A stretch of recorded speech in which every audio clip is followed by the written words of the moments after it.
दो शरीर एक जान, एक टाइगर जयराम, दूजा क्रांतिकारी रिजवान। प्रेमचंद लिखे ईदगाह, प्रेमचंद लिखे ईदगाह, रघुपति राघव गाए रस खान। दो शरीर एक जान, एक टाइगर जयराम, दूजा क्रांतिकारी रिजवान।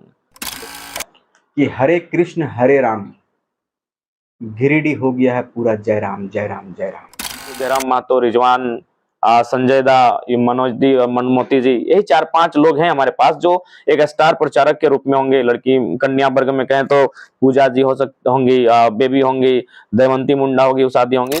तो घोषणा को ही चर्चा परिचर्चा करने को लेकर ही आज आए हुए थे और ये स्वयं ये कहते हुए इन्होंने ही कहा कि आप कह दीजिए कि ये बड़ा भाई छोटे भाई के साथ छत्र छाया बनकर गिरिडीह में रहेंगे और फिलहाल ये तो इसीलिए हम लोग आज यहाँ आए। गांडे चुनाव हमारे ध्यान में है। हमने गांडे चुनाव को लेकर वहाँ के एक 7 सदस्यों की दल हमारे पास आई थी।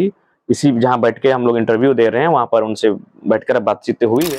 जो अल्पसंख्यक समुदाय का एक जो बड़ा आबादी है जयराम महतो के बीच में है और जयराम महतो का आशीर्वाद देने के लिए विधानसभा की तो तैयारी पुरजोर है। रांची लोकसभा में 2 गुट का नाम सामने आ रहा है, एक है विराट बाबू, दूसरे हैं देवेंद्र नाथ महतो। तो दोनों में से किसको आप देना चाहेंगे?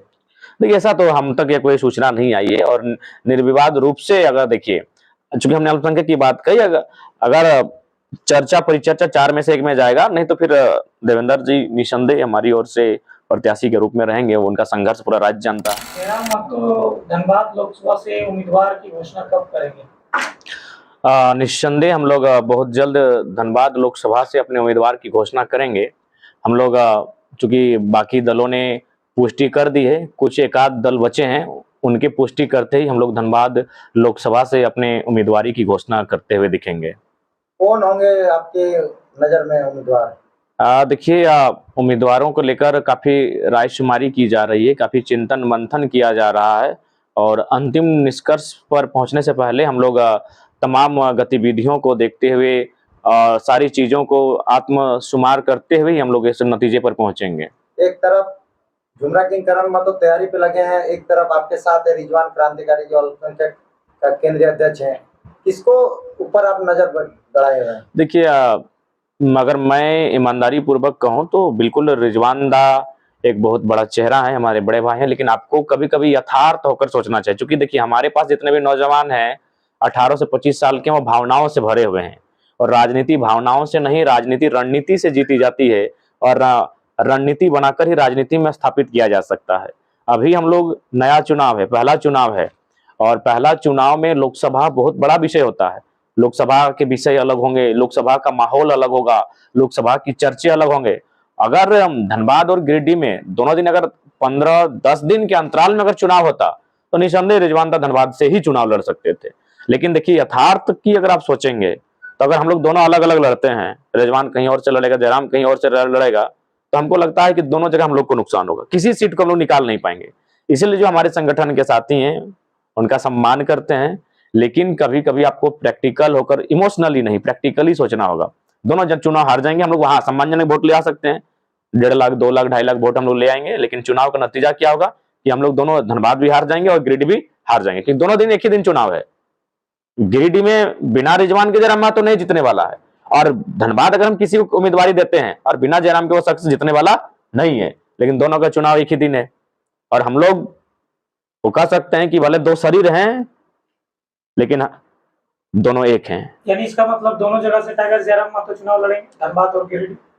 देखिए, इस पर अगर हम लोग का पार्टी का चिन्ह आता है तो इस पर सोचा जाएगा, लेकिन अभी ऐसी स्थिति नहीं है, इसीलिए हम गिरिडीह ही चुनाव को लेकर फोकस किए, हमें धनबाद के लिए प्रत्याशी दिखेंगे। रास्ता साफ कर दे कि रिजवान जी लोकसभा चुनाव नहीं लड़ेंगे? नहीं, रास्ता साफ नहीं, रिजवान जी हमारे बहुत बड़े चेहरे हैं ये विधानसभा में। आखिर एक बात बताइए, सभी जो हमारे हथियार हैं उनको अगर हम लोकसभा में ही प्रदर्शित कर दें तो विधानसभा जो हमारा सबसे महत्वपूर्ण क्षण होगा वहां कौन होगा फिर? मोतीलाल जी भी चुनाव नहीं लड़ रहे हैं, फरजान जी भी चुनाव नहीं लड़ रहे हैं। तो निसंदेह अगर धनबाद और गिरिडीह का तिथि में अगर अंतर होता तो मेरा मानना है कि दोनों हम लोग चुनाव लड़ते हुए दिखते हैं, लेकिन यथार्थ तो अगर सोचना होगा, नहीं तो पता नहीं, हम बोलते हैं हाथ को खेलें पात को खेलें। तो फिर अभी आपने जिस तरह से कहा था 2 दिन में घोषणा कर देंगे, फिर भाजपा ने आपकी जिस तरह से, उनका भी टाइगर नाम है, आपका भी टाइगर कहा जाता है और एक टाइगर मूल निवासी 1932 को धनबाद लोकसभा में भाजपा टिकट दे दिया, तो आप कैसे लोगों को टिकट दीजिएगा और कब दीजिएगा, क्या कि तैयारी भी करना जरूरी है। आप गांव गांव घूम रहे हैं, बाकी धनबाद का कैंडिडेट जिसको दीजिएगा वो तैयारी करेगा कि नहीं? देखिए, सबसे पहली बात आप भी जानते हैं कि कैंडिडेट या व्यक्ति के आधार पर चुनाव नहीं होता है, विचारधारा के आधार पर चुनाव होता है। और धनबाद के गांव-गांव तक जो फिलहाल वर्तमान में हमारी विचारधारा है, जेएलकेएम की विचारधारा है, जेबी केसस की विचारधारा है, जयराम महतो के नेतृत्व में जो आंदोलन हुआ उसकी जो विचारधारा है वो गांव-गांव पहुंच चुकी है। तो जो भी हमारा कैंडिडेट होगा, अगर 4 दिन भी समय रहेगा तो वो बेहतर स्थिति में रहेगा, क्योंकि विचारधारा की लड़ाई है।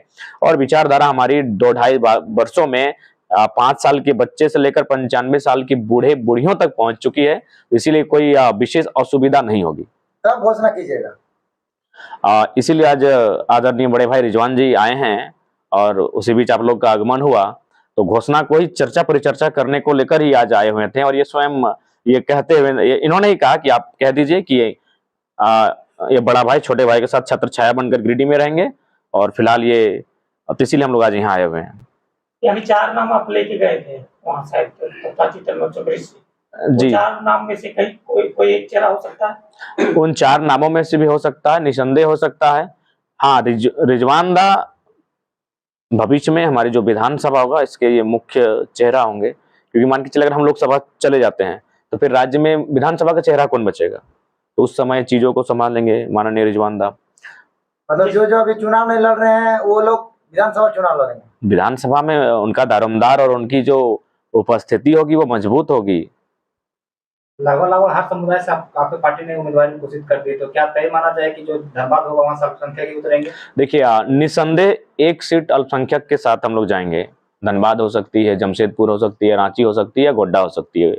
4 सीटें जहां हम लोग चुनाव लड़ने पर विचार कर रहे हैं, क्योंकि हमारे आंदोलन का प्रभाव और हम लोग का सभा वहां हो चुका है। तो इसीलिए उन 4 सीटों में निसंदेह एक अल्पसंख्यक रहेगा। क्योंकि अगर हम लोग सबको लेकर चलने की बात कहते हैं, सबका साथ सबका विकास सिर्फ नारा नहीं होता है, सभी को धीरे धीरे मौका मिलना चाहिए। और अल्पसंख्यक आबादी इस राज्य की एक बहुत बड़ी आबादी है, तो निसंदेह हमारी दल से अल्पसंख्यक रहेंगे।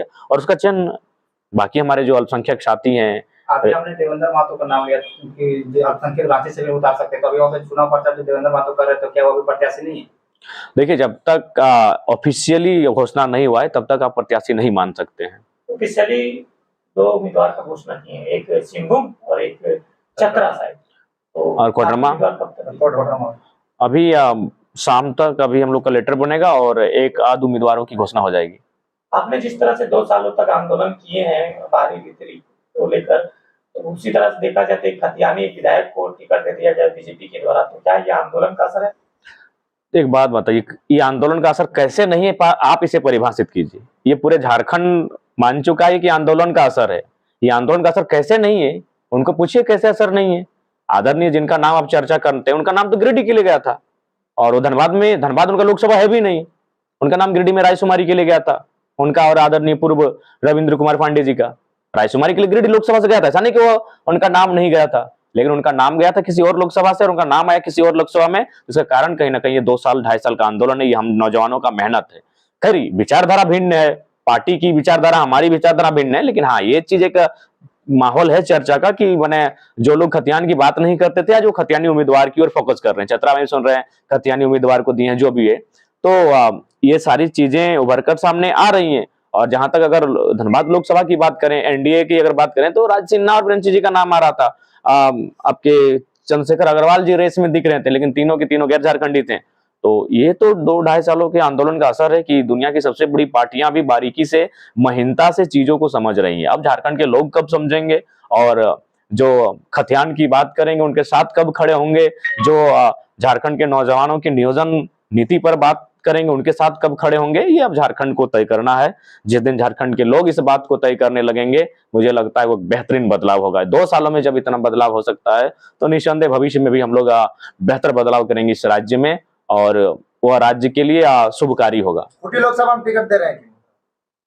खूंटी लोकसभा में चर्चा परिचर्चा हो रही, लेकिन देखिए बात यह है ना देव जी, हम लोग अभी नई पार्टी हैं, हमारे पास हेलीकॉप्टर की सुविधा असंभव होगी, हमें 4 व्हीलर से ही एक ही दिन में 4-5 जिला का सफर करना होगा। और आप भी जानते हैं कि अभी मोटा मोटी अगर माना जाए तो जयराम महतो, रिजवान संजय दा, ये मनोज दी और मनमोती जी, यही 4-5 लोग हैं हमारे पास जो एक स्टार प्रचारक के रूप में होंगे। लड़की कन्या वर्ग में कहें तो पूजा जी होंगी, बेबी होंगी, दमयंती मुंडा होगी, उषा दी होंगी। तो हमारे पास बहुत कम संसाधन हैं, तो उस लिहाज से अगर ज्यादा सीटों पर हम लोग जाते हैं तो उस पर बहुत हमें चैलेंजिंग होना पड़ता है।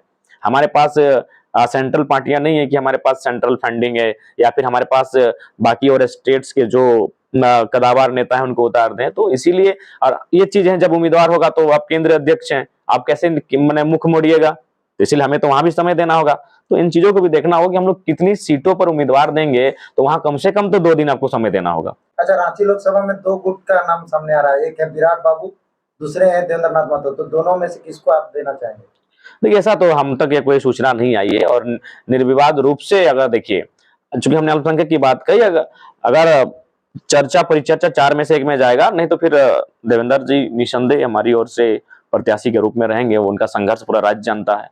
जयराम जी, आप लगातार लोकसभा के सिलसिले में लगातार आप चुनावी चर्चा परिचर्चा कर रहे हैं, सभाएं कर रहे हैं, नुक्कड़ सभाएं कर रहे हैं, पर आप गांडे उपचुनाव की ओर ध्यान नहीं दे रहे हैं। देखिए, निसंदेह गांडे चुनाव हमारे ध्यान में है। हमने गांडे चुनाव को लेकर वहाँ के एक 7 सदस्यों की दल हमारे पास आई थी, इसी जहाँ बैठ के हम लोग इंटरव्यू दे रहे हैं, वहाँ पर उनसे बैठकर बातचीत हुई है। और गांडे विधानसभा के विषय में भी हम लोग सकारात्मक पहल कर रहे हैं अपनी उम्मीदवारी प्रस्तुत करने के लिए। कब तक अपनी उम्मीदवारी को प्रस्तुत करेंगे? बहुत जल्द करेंगे। उप मुख्यमंत्री की पत्नी कल्पना सोरेन वहाँ पे चुनावी बिगुल और अपना तैयारी कर रही हैं, तो आप कब से, आपकी पार्टी कब से तैयारी करेगी? पूर्व मुख्यमंत्री की पत्नी उप मुख्यमंत्री के पद फिलहाल झारखंड में नहीं है मान्यवर। तो हाँ, हम भी सुने हैं, लेकिन कंफर्म नहीं हो पाए हैं कि उनका कौन कौन आएंगे।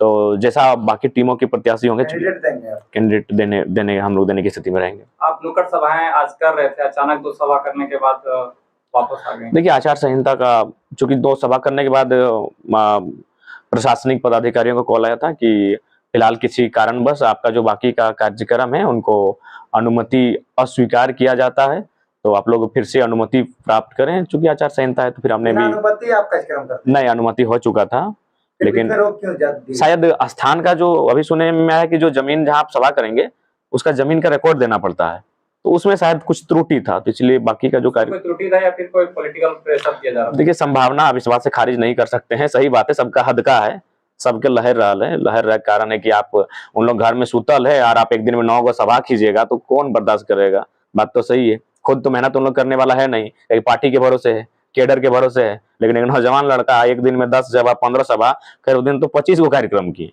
तो ये इतना एनर्जेटिक तो है नहीं अगला लोग। इसीलिए लोग साम दाम दंड भेद की एक नीति होती है। अगर आप मेहनत नहीं कर रहे हैं तो अगला जो मेहनत कर रहा है उसको डिस्ट्रैक्ट करें। वो भली भांति आप लोग चतुर्लिंगम का जो किरदार था, शायद क्या नाम था भूल रहे हैं, 3 इडियट्स में, उस किरदार को आपको याद होगा कि पहला आप मेहनत कीजिए और दूसरा आपके जो साथी पढ़ रहे हैं और उनको डिस्ट्रैक्ट कीजिए। तो यहाँ वही हो रहा है कि वो लोग मेहनत नहीं कर रहे हैं, तो जो मेहनत कर उसको डिस्ट्रैक्ट किया जाए। तो ये चीजें व्यवधान उत्पन्न किया जा रहा है, वो आज हमारे साथ हुआ, लेकिन कल के बाद फिर से हम लोग जोर के साथ मैदान में होंगे। कुछ नीतियां आपको कुछ लेना होगा अलग, डिफरेंट? देखिए, एक वार रूम सजेगा, वहां इन सब मुद्दों पर चर्चा की जाएगी। तो फाइनली रिजवान जी उम्मीदवार होंगे कि नहीं? ये दादा ही बताएंगे, इनकी जैसी इच्छा है। बड़े भाई हैं, ये जहां मुख खोल के मांगेंगे, गिरिडीह बोलेंगे तो गिरिडीह छोड़ देंगे। अभी भी किसी नाम का लिखित घोषणा नहीं हुआ, ये गिरिडीह बोले हम गिरिडीह छोड़ देंगे। रिजवान जी, बहुत जगह से आपको सीट मिल रही है, क्या बोलिएगा? देखिए, हमारे सबसे पहले आप तमाम लोकतंत्र के चौथे स्तंभ और तमाम मीडिया बंधुओं का मैं अपनी ओर से आभार व्यक्त करता हूं कि आपने हमारी बातों को आप अपने चैनल के माध्यम से जनता तक पहुंचाने का एक बड़ा सा बीड़ा लिया है। सबसे पहले सबको जोहार करते हैं, सबका इस्तकबाल करते हैं। आज आदरणीय बड़े भाई और इस राज्य के भविष्य के रूप में आपके बीच में JBKSS JLKM के हमारे केंद्रीय अध्यक्ष आदरणीय टाइगर जयराम महतो जी के बातों को आपने सुना, और बिल्कुल हमारी जो लक्ष्य, हमारा जो उद्देश्य है, वो उद्देश्य राज्य के बीच में है। राज्य के बीच में ये है कि हमारा मकसद था राज्य को फतह करना, राज्य को बेहतरी की ओर ले जाना। लेकिन एक बीच में जब आवाज उठने लगी कि दिल्ली का चुनाव उससे पहले है, उससे पहले दिल्ली का चुनाव होगा, बाद में राज्य का चुनाव होगा जो विधानसभा का चुनाव कहलाता है, और उससे पहले लोकसभा का चुनाव है। तो हम लोगों ने विचार किया कि जब हमारा आंदोलन बेहतर रूप से पूरे राज्य में एक एक लोगों तक, एक एक जनमानस तक पहुंच चुका है, तो हम लोगों ने सबसे पहले चाहा कि लोकसभा में अपने लोगों को समेटने का एक बड़ा प्रयास है। जब हम लोगों ने ये चेष्टा किया, हम लोगों ने जब एक प्रयास किया, तो एक नाम सबसे ज्यादा लोगों के दिमाग में आया और स्वाभाविक है टाइगर जयराम महतो के नेतृत्व में जो आग को हम लोगों ने जो चिंगारी को लगाया वो चिंगारी या ज्वालामुखी के रूप में हुआ है। मैं आपके क्वेश्चन तक ही आ रहा हूं पत्रकार महोदय, धैर्य रखें, सब्र रखें। मैं आपके सवाल तक ही आ रहा हूं, पहले मुझे पूरा बोलने दिया जाए। मैं आपके सवाल तक ही पहुंच रहा हूं। जब आवाज पहुंचने लगी, जब चिंगारी लगकर ज्वालामुखी के रूप में आया और हम लोगों ने कहा और पूरे राज्य के लोगों ने कहा कि टाइगर जयराम महतो को गिरिडीह लोकसभा से उम्मीदवार बनना चाहिए, फिर हम लोगों ने, सारे लोगों ने, पूरी केंद्र कमेटी ने, पूरी कोर कमेटी ने और जेवीकेएसएस के जितने आला कमान हमारे थे, सारे लोगों की सहमति बनी और सारे लोगों की सहमति के बाद निर्णय यह हुआ कि हम लोग गिरिडीह लोकसभा सर्वप्रथम लड़ेंगे। लेकिन कही जाती है कि इतना प्रेम लोगों ने दिया है, झारखंड के जनमानस ने इतना प्रेम दिया है कि अभी आप देख सकते हो कि चतरा लोकसभा पर हमारे लोगों ने, हमारे कोर कमेटी ने प्रत्याशी देने का काम किया, कोडरमा देने का काम किया है। औपचारिक रूप से 2-3 लोकसभा पर और हम लोग विचार किए हैं और हम लोगों ने ये निर्णय भी लिया है कि 2-4 जगहों पर और भी प्रत्याशी देंगे। हमारी बात जहां तक है तो आपने टाइगर जयराम महतो की आवाज को अभी सुना। इन्होंने कहा कि विधानसभा जो हमारी प्राथमिकता है, विधानसभा पर हमारे चेहरे कम है, लेकिन इसी चेहरों में से हम लोगों को चुनकर विधानसभा भेजने का काम करेंगे। हमने कहा है कि जो हमने शुरुआती दौर में कहा है, आप तमाम लोगों ने हमारे इंटरव्यू में आपने पूछा भी कि आप किस लोकसभा से चुनाव आएंगे, बाकायदा देव बाबू ने पूछा था और आप तमाम लोगों ने पूछा। हमने कहा था कि जो कोर कमेटी का आदेश होगा, जो केंद्रीय अध्यक्ष महोदय का निर्णय होगा, हम लोग सिपाही के रूप में काम कर रहे हैं। दिल्ली जाने की बात अगर केंद्रीय अध्यक्ष महोदय हमारे कहेंगे आप दिल्ली जाओ तो मैं दिल्ली जाऊंगा, वो कहेंगे कि आप विधानसभा जाए तो मैं विधानसभा जाऊंगा, वो कहेंगे कि आप एक सेना के रूप में काम करेंगे तो मैं सेना के रूप में काम करूंगा। आज टाइगर जयराम महतो की उपस्थिति में मैं इस बात को कहूंगा कि ये लोगों का प्यार है, ये लोगों का, ये धनबाद वासियों का प्यार है।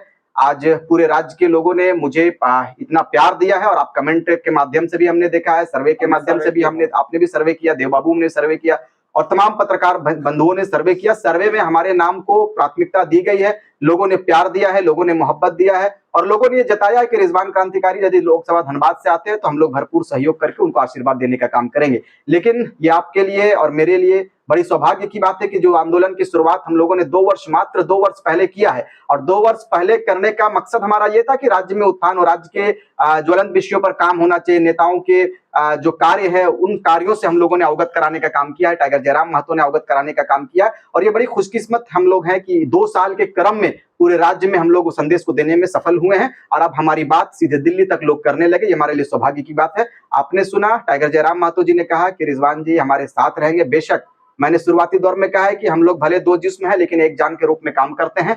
शुरुआती दौर से ही हम लोग हमेशा एक थाली में खाना खाएं, एक साथ सोएं, एक साथ रहें, रणनीति को तैयार किए और बेहतरी के लिए, झारखंड की बेहतरी के लिए हम लोगों ने कहा है कि एक कुर्बानी का मतलब क्या होता है। चुनाव में मैं हिरसा यदि कर लूं और मैं यदि ये ठान लूं कि मुझे भी चुनाव लड़ना है तो दूसरे पार्टियों में और हमारी पार्टियों में अंतर क्या रह जाएगा। हमने कहा है कि इस अंतर को हम लोग बांटने का काम करेंगे और टाइगर जयराम महतो को मजबूत करेंगे। एक पिलर को यदि मजबूत करेंगे तो पूरा घर हमारा मजबूत होगा और हमारा घर इस बार मजबूती की ओर बढ़ चुका है। हम नहीं चाहते हैं कि मेरे एकमात्र गलत निर्णय से, गलत कदम से हमारा भाई कमजोर हो जाए। यदि भाई ने कह दिया है, बड़े भाई ने कह दिया है कि रिजवान क्रांतिकारी हमारे साथ कदम से कदम मिलाकर चलेंगे और गिरिडीह के लिए बेहतर विकल्प करें, बेहतर हम लोग करने का प्रयास करेंगे, मैं इनके बातों में अपनी सहमति जताता हूं। आदेश जो होगा हम लोग पालन करने का काम करेंगे। विधानसभा के लिए हम लोग फुल तैयारी करेंगे। लोकसभा पर हमारे टाइगर जयराम महतो का जो आदेश होगा हम लोग पालन करने का काम करेंगे। गांडे उपचुनाव का क्या ख्याल? बिल्कुल, आपने भी सुना, हमने भी कहा है कि गांडे उपचुनाव को हम लोग नजरअंदाज नहीं करेंगे और नजरअंदाज इसलिए नहीं करेंगे कि वो सरफराज अहमद जी की सीट थी, लेकिन यदि उस जगह पर किसी और को काबिज किया जाता है बिल्कुल साजिश के तहत, तो मुसलमान वोट बैंक बनकर नहीं रहेगा। मैं चौथा स्तंभ के रूप में आप कार्य कर रहे हैं। आप तमाम लोगों के, आप तमाम चैनल के माध्यम से मैं लोगों तक ये आवाज को पहुंचाने का काम करूंगा कि टाइगर जयराम महतो का आगमन हुआ है, अल्पसंख्यकों को नजरअंदाज नहीं करेगा, आपके बीच में है और हमेशा साथ में रहेंगे। और ये हमेशा अकलियत की बात को हमेशा कहें कि हमारे साथ में अल्पसंख्यक समुदाय भाई की तरह है, कदम से कदम मिलाकर, रिजवान हो, फरजान हो, सैफ भाई हो, चाहे जो भी हो, सब हम लोग इनके साथ कदम से कदम मिलाकर चलो। और इसी की जलन है, इसी का हसद है कि आज राजनीतिक दलों में एक उथल पुथल हो गया है, एक खलबली सा माहौल उत्पन्न हो गया है। क्यों? क्योंकि इसके साथ में एक बड़ा जो अल्पसंख्यक समुदाय का एक जो बड़ा आबादी है जयराम महतो के बीच में है और जयराम महतो को आशीर्वाद देने के लिए विधानसभा की तो तैयारी पुरजोर है, उससे पहले लोकसभा की तैयारी है। और आपको ये बताते चले कि गिरिडीह लोकसभा इतना पॉपुलर लोकसभा होगा कि अभी तक राष्ट्रीय पार्टियों के दिमाग में कैंडिडेट नहीं आ रहा है कि हम इस बार गिरिडीह में टाइगर जयराम महतो के टक्कर में किस कैंडिडेट को देने का काम करेंगे जो उनको टक्कर दे पाए। जब सारे लोग सोए हुए हैं तो आधा गिरिडीह हम लोग जनसंपर्क करके कंप्लीट कर चुके, फुरा दिए हैं, आधा बचा हुआ है, तैयारी होगा और इस बार ऐतिहासिक मतों से टाइगर जयराम महतो को दिल्ली भेजने का काम करेंगे। आप लोकसभा चुनाव लड़ रहे हैं या नहीं लड़ रहे हैं? आदेश हो गया है, हम टाइगर जयराम महतो जी के साथ में गिरिडीह में मेहनत करेंगे, एक फतह करेंगे और इंशाल्लाह फिर हम लोग विधानसभा पर काम करेंगे। लोकसभा चुनाव नहीं लड़ेंगे। जयराम जी, अगर गांडे उपचुनाव के लिए आप